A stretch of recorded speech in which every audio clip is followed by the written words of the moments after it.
ટોપ સ્ટોક્સની details સાથે જોડાયા છે સહયોગી નીરજ અને આરતી. આપ બંનેને ગુડ મોર્નિંગ. નીરજ, જે સ્ટોક્સ આજે પરિણામનું એક્શન બતાવશે એના પર તો આપણે ચર્ચા કરીએ, નજર કરીએ, પરંતુ આજે જે મહત્વનું છે, જે રીતે ગ્લોબલ અપડેટ્સમાં પણ તમે જણાવ્યું કે ભારત EU FTAનું જે એક અનાઉન્સમેન્ટ આજે થવાનું છે, જે પોસિબિલિટીઝ છે, ક્યાં ફોકસ રહેશે, કયા સેક્ટર્સ, કઈ કંપનીઓને શું અહીંયા ધ્યાનમાં રાખવું જોઈએ? જી, ખાસ કરીને જો આ ડીલ થતાં પહેલાં જ્યારે EUના જે પ્રેસિડેન્ટ છે ઉર્સુલા વેન ડેર યેન, તેઓ જ્યારે વર્લ્ડ ઇકોનોમિક ફોરમની અંદર ભાષણ આપી રહ્યા હતા ત્યારે તેમણે એક બહુ સરસ ઉપમા આપી દીધી હતી, મધર ઓફ ઓલ ડીલ.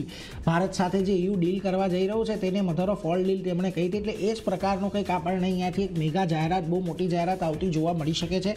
હવે આજના દિવસે 1:15 વાગે એક સંયુક્ત પ્રેસ કોન્ફરન્સ છે અને એ પ્રેસ કોન્ફરન્સની અંદર કદાચ આ ડીલની જાહેરાત કરવામાં આવી શકે તો સર્વિસ સેક્ટર પર ભાગીદારી પર જાહેરાત શક્ય અહીંયાથી આપણને આવતી જોવા મળી શકે છે. આ ઉપરાંત લેધર, ગાર્મેન્ટ, આ બંને પર એક યુરોપની અંદર ભારતીય માલો પર ડ્યુટી ક્યાં તો ઘટી શકે છે ક્યાં તો રદ થઈ શકે છે. એટલે એના પર એક ખાસ કરીને ધ્યાન રાખવાનું છે. ફૂટવેર, કેમિકલ પર પણ આ પ્રકારની રાહત આપણને આવતી જોવા મળી શકે. જો કે સામે પક્ષે ભારત અહીંયાથી બે વસ્તુ માટે, ખાસ કરીને લક્ઝરી કાર્સ અને જે ત્યાંથી આવતી વિસ્કી કે પછી વાઇન્સ છે એના પર એક ડ્યુટી અહીંયાથી ઘટાડી શકે છે. એટલે એના પર એક ધ્યાન રાખવાનું. હવે આ બધાની વચ્ચે આપણે ખાસ ફોકસમાં રાખીશું એ બધા સેક્ટર્સ કે જ્યાં આગળ એક્સપોર્ટ ઓરિએન્ટેડ વધારે છે અને એમાં આપણે જે ઓટો એન્સિલરી કંપનીઓ છે, મધરસન, ભારત ફોર્સ, સોના, BMW, હવે આ બધી કંપનીઓના ઓલરેડી બિઝનેસ આપણને યુરોપની અંદર કોઈકને કોઈક પ્રકારે જોવા મળે છે, પરંતુ અહીંયાથી જ્યારે આ ડીલ હટી જશે ત્યારે તેમનું ઓપરેશનલ લેવલ અને ભારતથી એક્સપોર્ટ કદાચ આપણને થોડુંક વધતું દેખાય. બીજી તરફ વેલ્સપન લિવિંગ, ગોકલદાસ એક્સપોર્ટ જેવી જે ટેક્સટાઇલ કંપનીઓ છે એના પર પણ આપણે ખાસ કરીને નજર રાખવાની, કારણ કે ત્યાં પણ આપણને પોઝિટિવિટી સાથેની અસર જોવા મળશે જો અહીંયાથી કોઈક ડીલ આવે છે તો. કે આજની તારીખમાં પણ આપણે અહીંયાથી ઘણું બધું હેન્ડીક્રાફ્ટ છે કે ટેક્સટાઇલ છે તેની એક્સપોર્ટ આપણે કરતા હોઈએ છીએ. આ ઉપરાંત તમને ખાસ કરીને ટાઈમેક્સ છે, ઇથોસ છે, KDDL છે જેવી જે ભારતની એક લક્ઝરી વોચ માર્કેટ છે એ પણ અહીંયાથી આપણને પોઝિટિવ રહેતી દેખાશે. એટલે એના પર પણ એક નજર ખાસ કરીને રાખવાની છે. પરંતુ અમુક સેક્ટર સેવા છે કે જ્યાં આગળ થોડુંક નેગેટિવિટી આવી શકે છે, કારણ કે અહીંયાથી જુઓ જે લક્ઝરી કાર આપણને ખબર છે, બુગાટી, BMW, મર્સિડીઝ, આ બધી જ મોટા ભાગની જે કાર્સ છે કે ફરારી છે એ બધી જ યુરોપિયન કંપનીઓ છે અને એ બધી યુરોપિયન કંપનીઓને જો ભારતની અંદર પ્રવેશ આપવામાં આવે તો થોડીક ડ્યુટી કટ આપવામાં આવી શકે અને એની અસર આપણી જે ટાટા મોટર્સ પેસેન્જર વ્હીકલ છે એના પર આવી શકે, કારણ કે ભારતની અંદર પણ જે JLR બિઝનેસ છે તેઓ સંભાળી રહ્યા છે. કે પછી ખાસ કરીને મહિન્દ્રા M&Mનું કાઉન્ટર છે એના પર એક ફોકસ રાખવાની ને સુલા વિનયાર્ડ કે યુનાઇટેડ સ્પિરિટ્સ ને એ બધા પર પણ એક નજર રાખવાની રહેશે કે ત્યાં આપણને શું એક્શન આવતી જોવા મળે છે. એટલે આ તો થઈ કયા પ્રકારની ડીલ આવે છે એના પર કદાચ આપણને રિએક્શન આવશે, પરંતુ જો અત્યારે જે અપેક્ષિત છે તેમાં આ બધા સેક્ટર્સને ખાસ ધ્યાનમાં રાખવાના છે. પરંતુ આગળ વધી અને આ તો યુરોપિયન અને યુનિયન અને ઇન્ડિયા વચ્ચેના ટ્રેડ ડીલની વાત થઈ. હવે આપણે આવીએ ખાસ કરીને આપણા પરિણામો પર. ઘણા બધા પરિણામો છે. નિફ્ટીની જ કંપનીઓના ઢગલાબંધ પરિણામો આપણને જોવા મળી રહ્યા છે. એમાંથી સૌથી પહેલાં કોટક મહિન્દ્રા બેંક, પ્રોફિટ 4% વધ્યો છે, NIAમાં 5%નો વધારો છે. NPAs થોડાક ઘટતા જોવા મળ્યા છે, કોઈ બહુ મોટો ઘટાડો નથી. નેટ NPAની અંદર આપણે રૂપી ટર્મની અંદર થોડોક વધારો છે, પરંતુ ગ્રોસ NPA થોડાક ઘટતા જોવા મળ્યા છે. હવે જુઓ અહીંયાથી જે મેઇન વાત છે કે ક્રેડિટ ખર્ચ 0.63% પર રહ્યો છે, NIM 4.5% પર રહેતી જોવા મળી છે. હવે NCDs દ્વારા 15,000 કરોડ એકત્ર કરવા મંજૂરી મળી છે. હવે આ મંજૂરી મળી તો છે, પરંતુ શું અહીંયાથી તેઓ 15,000 કરોડ કોઈ એક્વિઝિશન માટે લઈ રહ્યા છે કે પછી ખાસ કરીને એક લોંગ ટાઈમની એક ડિપોઝિટ માટે તેઓ લઈ રહ્યા છે કે સારી તેમને અહીંયાથી ક્રેડિટ ગ્રોથ દેખાઈ રહ્યો છે એટલા માટે લઈ રહ્યા છે, એ અંગે અત્યારે કોઈ સ્પષ્ટતા નથી આવી.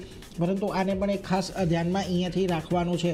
ઓવરઓલ જુઓ આજના દિવસે પરિણામો આપણને કોઈ બહુ એવા ચિંતાજનક જોવા નથી મળ્યા. થોડીક અહીંયાથી એસેટ ક્વોલિટીની અંદર અસર આવતી જોવા મળી છે, પરંતુ NIM અહીંયાથી આપણને થોડાક દબાણમાં રહેતા દેખાયા છે. એટલા માટે જુઓ નોમુરા ન્યુટ્રલ કોલ સાથે તમને કોટક મહિન્દ્રા બેંક પર ટાર્ગેટ આપી રહ્યું છે 460ના જેફરીસ બાયકોલ સાથે 530, બર્નસ્ટેન માર્કેટ વેચ સાથે 490ના લક્ષ્યાંક અહીંયાથી ખાસ કરીને આપી રહ્યું છે. એટલે જોવાનું આજે આ કોટક મહિન્દ્રા બેંકમાં આપણને કયા પ્રકારની એક એક્શન આવતી જોવા મળે છે. પરિણામો બહુ વધારે નેગેટિવ નથી, પરંતુ કોઈ બહુ વધારે ઉત્સાહજનક પણ નથી.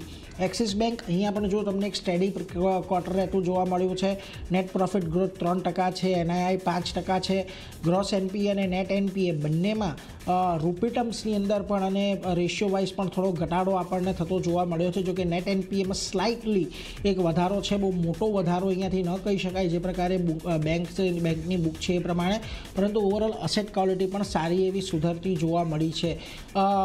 જો એટલા માટે જ સિટી અહીંયાથી થોડુંક આપણને અપગ્રેડ કરીને બાય કોલ આપી રહ્યો છે. ટાર્ગેટ 1436ના અહીંયાથી આપ્યા છે. એમનું કહેવું છે સ્લીપેજીસ અહીંયાથી 2.11% પર ક્વાર્ટર બેઝિસ રહ્યા, એને લઈને ખાસ કરીને થોડીક એ છે. પરંતુ અહીંયા પણ જો ક્રેડિટ કોસ્ટ 80 બેઝિસ પોઈન્ટ જેટલી ઓછી રહેતી જોવા મળી છે, 0.7% પર છે, એટલે એના પર એક ખાસ ધ્યાન રાખવાનું રહેશે. બીજી તરફ બર્ન્સ્ટેઇન પણ તમને અહીંયાથી આઉટ પરફોર્મ કોલ સાથે 1480ના, CLSA આઉટ પરફોર્મ કોલ સાથે 1500ના, નોમુરા બાય કોલ સાથે 1540, HSBC બાય કોલ સાથે 1580, જેફરીસ બાય કોલ સાથે 1550. એટલે આ બધા ટાર્ગેટ્સ આપણને ખાસ કરીને આવતા દેખાઈ રહ્યા છે, જેના પર એક નજર રાખવાની રહેશે. એક્સિસ બેંક પર આજના દિવસે પોઝિટિવ પરિણામો છે, જોઈએ અહીંયા કેવા આપણને ગ્રોથ આવતું જોવા મળે છે. પરંતુ જ્યાં સૌથી સારા પરિણામ રહેતા જોવા મળ્યા છે ત્યાં આગળ અલ્ટ્રાટેક સિમેન્ટ આજે તમારે ધ્યાનમાં રાખવાનું છે. Profit 27% year on year basis પર વધ્યો છે. રેવન્યુની અંદર 23%નો વધારો છે. એબિટા 35% જેટલા વધ્યા છે અને માર્જિન જુઓ 16.28થી વધીને 17.94 પર. ખૂબ સારા અને મજબૂત પરિણામો છે. સિમેન્ટ વોલ્યુમમાં 15%નો ગ્રોથ છે. જો કે અહીંયા અનુમાન 19થી 21%નું હતું, એટલે એની સામે તમને થોડોક વોલ્યુમ ગ્રોથ મોડરેટ રહેતો જોવા મળી રહ્યો છે. પરંતુ લેબર કોડને કારણે 88.5 કરોડની એક અસર આવતી જોવા મળી છે. નજર રાખીશું. ઓવરઓલ મજબૂત પરિણામો છે અહીંયાથી. CLSA જો high conviction out perform call સાથે 14,500ના ટાર્ગેટ આપી રહ્યું છે. નમુરા બાયકોલ સાથે ટાર્ગેટ વધારીને 14,500 કર્યા છે. HSBC બાયકોલ સાથે 14,900 અને નુઆમાં અપગ્રેડ કર્યો છે બાયકોલ પર અને 14,461ના ટાર્ગેટ અહીંયાથી ખાસ કરીને આપી રહ્યા છે. એટલે દરેક મોરચે અહીંયાથી સારા પરિણામો છે. સ્ટેન્ડલોન ઓપરેટિંગ એબિટા પર ટન પણ અહીંયાથી આપણને વધતા જોવા મળ્યા છે અને બ્લેન્ડેડના પણ અહીંયાથી વધતા જોવા મળ્યા છે, જેને લઈને આ બધી બ્રોકરેજ અહીંયાથી થોડીક પોઝિટિવ થઈ છે. ધ્યાન રાખજો, આજે અલ્ટ્રાટેક સિમેન્ટ અહીંયાથી આપણને થોડોક પોઝિટિવ રહેતો જોવા મળી શકે છે.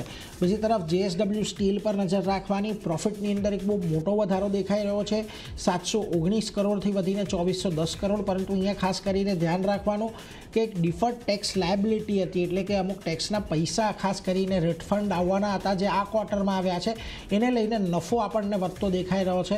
પરંતુ જો બાકીના જે ગ્રોથ પેરામીટર્સ છે એમાં કોઈ બહુ વાંધો નથી. રેવન્યુ 11% જેટલી વધી છે.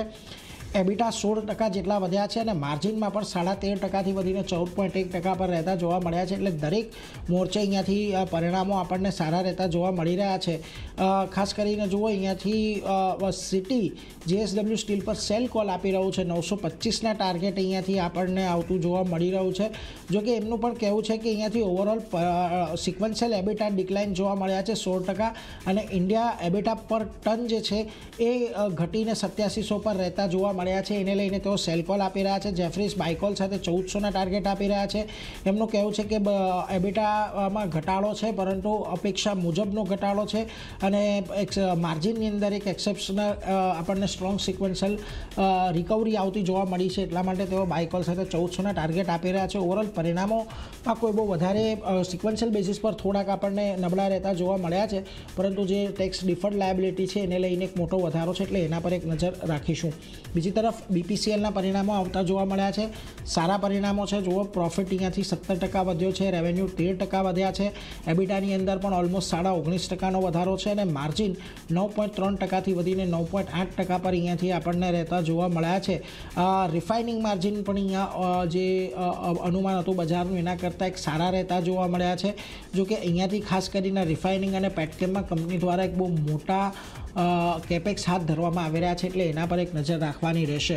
એટલા માટે જો નમુરા બાયકોલ સાથે 460ના ટાર્ગેટ BPCL પર આપી રહ્યું છે, એટલે BPCLમાં પણ આજે આપણે એક પોઝિટિવ રિએક્શન આવતું જોવા મળી શકે છે, એટલે એના પર એક નજર રાખીશું. એટલે in short Kotak Mahindra, axis bank આજે થોડુંક તમને અહીંયાથી કદાચ નિરાશ કરી શકે, પરંતુ અલ્ટ્રાટેકના પરિણામ સારા છે. JSWમાં થોડાક નિરાશાજનક ક્વાર્ટર પરિણામ છે અને BPCLના સારા પરિણામ છે. પરંતુ આરતી, આ સિવાય પણ ઘણા બધા મહત્વના પરિણામો તમારી ખાસ ક્યાં છે? જે શરૂઆત ઇન્ડસઇન્ડ બેંક સાથે આપણે કરીએ તો અહીંયા નંબર્સ આપણને આવતા દેખાઈ રહ્યા છે જે પ્રમાણે નફો 90% ઘટ્યો છે, 128 કરોડની આસપાસ પહોંચ્યો છે. સામે એનઆઈની વાત કરી લઈએ તો ત્યાં ઓલમોસ્ટ 13%નો ઘટાડો આપણને આવતો દેખાયો છે. યર ઓન યર બેઝિસ પર આ નંબર જોઈ રહ્યા છે. ક્યુક્યુ બેઝિસ પર ગ્રોસ એનપીએમાં એક ઘટાડો આપણે જોઈ રહ્યા છે. નેટ એનપીએમાં પણ જુઓ 1.04% પર હતું, તેની આસપાસ જ આપણને રહેતું દેખાઈ રહ્યું છે. અને પ્રોવિઝન ઓલમોસ્ટ 20.2% વધતા દેખાયા છે. તો જે નફો ઘટ્યો છે, વ્યાજથી આવક ઘટી છે, પણ આ આંકડા જે છે તે અનુમાન કરતાં સારા રહેતા દેખાયા છે. એટલે નંબર્સ ઓવરઓલ કહી શકાય સારા છે. ઇન્ડસઇન્ડ બેંક ધ્યાન રાખવાનું રહેશે. અહીંયા કઈ રીતે સ્ટોક રિએક્ટ કરે છે એના પર નજર રહેશે. નેક્સ્ટ કાઉન્ટર ગોદરેજ કન્ઝ્યુમરનું કાઉન્ટર છે. નફો અહીંયા ફ્લેટ રહેતો દેખાઈ રહ્યો છે. 498 કરોડની આસપાસ નફો ફ્લેટ રહ્યો છે, પણ સામે આવકની વાત કરી લઈએ 8.8%નો ઉછાળો આવકના ફ્રન્ટ પર. એબિટા પણ સારા એવા વધ્યા છે. ઓલમોસ્ટ 17% એબિટા વધીને 880 કરોડની આસપાસ પહોંચ્યા છે. જ્યારે માર્જિનની જો આપણે વાત કરી લઈએ તો જે 20.1% પર હતા ત્યાંથી 21.5% પર માર્જિનમાં પણ સુધારો આવતો દેખાયો છે. તો નફો ફ્લેટ છે, પણ બાકીના દરેક ફ્રન્ટ પર સારા નંબર્સ છે. એક ધ્યાન ગોદરેજ કન્ઝ્યુમરના કાઉન્ટર પર પણ રાખવાનું રહેશે. નેક્સ્ટ કાઉન્ટર JSW એનર્જીનું કાઉન્ટર છે. અહીંયા પણ જો સારા નંબર્સ આવતા દેખાઈ રહ્યા છે. જ્યાં નફાની જો વાત કરીએ તો જે 168 કરોડ પર હતો ત્યાંથી વધી અને 420 કરોડની આસપાસ પહોંચતો દેખાયો છે. આવકમાં ઓલમોસ્ટ 68%નો વધારો આપણને આવતો દેખાયો છે, એટલે સારા નંબર્સ છે. એબિટાના ફ્રન્ટ પર પણ ઘણા સારા નંબર્સ આવતા દેખાયા છે. જે 914 કરોડ પર હતા ત્યાંથી 2030 કરોડની આસપાસ એબિટા વધીને આવતા દેખાયા છે. અને માર્જિનની જો વાત કરી લઈએ 37.5%ની સામે અહીંયા પણ સુધારો 49.7% પર માર્જિન આવ્યા છે. તો દરેક ફ્રન્ટ પર ઘણા સારા નંબર્સ છે. JSW એનર્જી એક પોઝિટિવ એક્શન અહીંયા પણ આપણને આવતી દેખાઈ શકે છે. વાત કરી લઈએ જેફરીઝ તરફથી JSW એનર્જી માટે બાય રેટિંગ આપવામાં આવ્યું છે. લક્ષ્યાંક જે 700 રૂપિયા હતા ત્યાંથી તેમણે ઘટાડ્યા છે. 660 રૂપિયા પ્રતિ શેરના લક્ષ્ય તેમના તરફથી કરવામાં આવ્યા છે. તો નજર રાખવાની રહેશે JSW એનર્જી માટે. નેક્સ્ટ કાઉન્ટર MCXનું છે.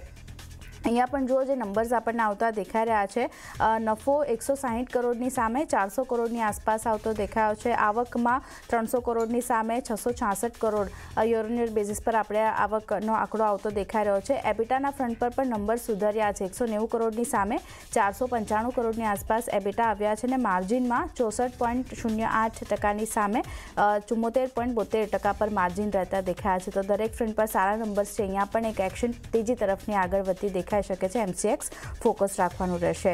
અહીંયા મોર્ગન સ્ટેનલી તરફથી રિપોર્ટ આવ્યો છે. ઇક્વલ વેટ રેટિંગ આપી રહ્યા છે તેઓ 2227 રૂપિયા પ્રતિ શેરના લક્ષ્ય સાથે MCX માટે. Q3માં તેઓ માની રહ્યા છે કે નફો જે છે તે અનુમાન કરતાં 5% વધતો દેખાયો છે, એટલે ધ્યાન રાખવાનું રહેશે MCX માટે. નેક્સ્ટ કાઉન્ટર ગ્રેન્યુઅલ્સ ઇન્ડિયાનો કાઉન્ટર છે. દરેક ફ્રન્ટ પર સારા નંબર્સ અહીંયા પણ આપણે જોઈ રહ્યા છે. નફો ઓલમોસ્ટ 28% વધ્યો છે. સાથે આવકની વાત કરી લઈએ તો ત્યાં 22%નો વધારો થતો દેખાયો છે. એબિટા અને એબિટા માર્જિનના નંબર્સ પણ સુધર્યા છે. એબિટા ઓલમોસ્ટ 34%નો વધારો અને માર્જિન જે 20.3% પર હતા ત્યાંથી સુધરી અને 22.2% પર આવતા દેખાયા છે. તો નંબર્સ સારા છે. ગ્રેન્યુઅલ્સ પર ફોકસ રાખવાનું રહેશે. Next counter DCB bank. અહીંયા પણ જે રીતના નંબર્સ આપણને આવતા દેખાયા છે. Q3માં નફો 22% વધ્યો છે. સાથે NIIની વાત કરી લઈએ તો ત્યાં ઓલમોસ્ટ 15%નો વધારો થતો દેખાઈ રહ્યો છે. ગ્રોસ NPAના ફ્રન્ટ પર નંબર સુધર્યા છે અને નેટ NPAમાં પણ એક નંબર્સ જે છે તે આપણને સુધરતા દેખાયા છે. તો ધ્યાન રાખવાનું રહેશે. સારા નંબર્સ છે. અહીંયા પણ એક તેજી આપણને બનતી દેખાઈ શકે છે. હવે અદાની ગ્રુપ આજે પણ ફોકસમાં રહેશે. શુક્રવારે આપણે જોયું હતું કે એક સમાચારના લીધે ઓવરઓલ ગ્રુપમાં મોટો ઘટાડો આપણને આવતો દેખાયો હતો. જે કંપનીઓ છે એમાં આજે કંપની તરફથી સ્પષ્ટતા કરવામાં આવી છે કે તેમનું કહેવું છે કે જે SECની કાર્યવાહી છે એનો ભાગ કંપની અત્યારે નથી અને કંપની સામે કોઈ આરોપો નથી, એવું અદાની ગ્રુપ તરફથી ક્લેરિફિકેશન આવ્યું છે. તો આજે અહીંયા ઓવરઓલ અદાની ગ્રુપ પર ફોકસ રહેશે. કઈ રીતે આ ક્લેરિફિકેશન બાદ અહીંયા એક એક્શન આપણને આવતી દેખાઈ શકે છે. નેક્સ્ટ કાઉન્ટર અને છેલ્લું કાઉન્ટર ટોરન્ટ ફાર્માનું કાઉન્ટર છે. અધિગ્રહણ કરવાના સમાચાર અહીંયા આવતા દેખાઈ રહ્યા છે. JB કેમિકલ્સમાં 2.36% હિસ્સાનું અધિગ્રહણ કર્યું છે કંપનીએ અને અધિગ્રહણ બાદ JB કેમિકલ્સમાં કંપનીનો હવે 48.75% હિસ્સો આપણને રહેતો દેખાઈ રહ્યો છે. બીજી બાજુ બીજા જે સમાચાર બનતા દેખાઈ રહ્યા છે એ US FDA દ્વારા દહેજ પ્લાન્ટ અને ક્લીન ચીટ અહીંયાથી મળતી દેખાઈ રહી છે. 19થી લઈને 26 જાન્યુઆરી વચ્ચે આ પ્લાન્ટની તપાસ હાથ ધરવામાં આવી હતી US FDA દ્વારા અને જેમાં ક્લીન ચીટ મળી છે. તો બંને તરફથી એક પોઝિટિવ ન્યૂઝ કંપની માટે આવતા દેખાઈ રહ્યા છે. ટોરન્ટ ફાર્મા આજે એક ફોકસમાં રાખવાનું રહેશે. તો ચાંદની ઘણા બધા કાઉન્ટર કાઉન્ટર છે જે નીરજે જણાવ્યા મેં જણાવ્યા બધા ફોકસમાં રહેશે. જી, તો ખાસ